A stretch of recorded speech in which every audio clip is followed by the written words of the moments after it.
সেটা আঘাত পায়, এই আঘাত পাওয়ার কারণে সে পাগল হয়ে যেতে পারে। বুঝতে পারছেন? একটা লোক অনেকবার গেম খেলতে খেলতে খেলতে খেলতে এক পর্যায়ে সে কি করে, গেম ওভার হয়ে যায়, সে অ্যাক্সিডেন্ট করে, অথবা সে যদি সোলজার হয় সে মারা যায়, ওই ইয়ের মধ্যে, গেমের মধ্যে মারা যায়।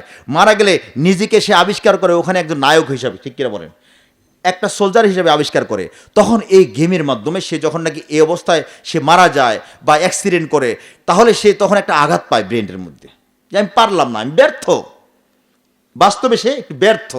এই ব্যর্থতার গ্লানি বয়ে নিতে নিতে এক পর্যায়ে সে পাগল হয়ে যেতে পারে।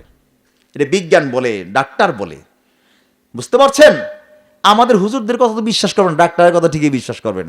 এবার ডাক্তারের কথা বললাম, তাহলে বিশ্বাস করেন। ডাক্তার বলে যে দাঁড়িয়ে পানি পান করবেন না, তাহলে আপনার কিডনি ডিজিজ হয়ে যেতে পারে। ডাক্তারের কথা বলে না? আর রাসূলুল্লাহ সাল্লাল্লাহু আলাইহি ওয়াসাল্লাম ১৫০০ বছর থেকে বলে আসছেন যে পানি পান করার সুন্নত ৬টা। কয়টা? ৬টা সুন্নতের কথা আল্লাহ রাসূল বলে গেছেন। ১ নম্বরে ডান হাত দিয়ে ধরা, ২ নম্বরে বিসমিল্লাহ বলে পান করা, ৩ নম্বরে বসে পান করা, ৪ নম্বরে দেখে পান করা, ৫ নম্বরে ৩ শ্বাসে পান করা, ৬ নম্বরে আলহামদুলিল্লাহ বলা। কয়টা সুন্নত হইল? ৬টা সুন্নত হইল।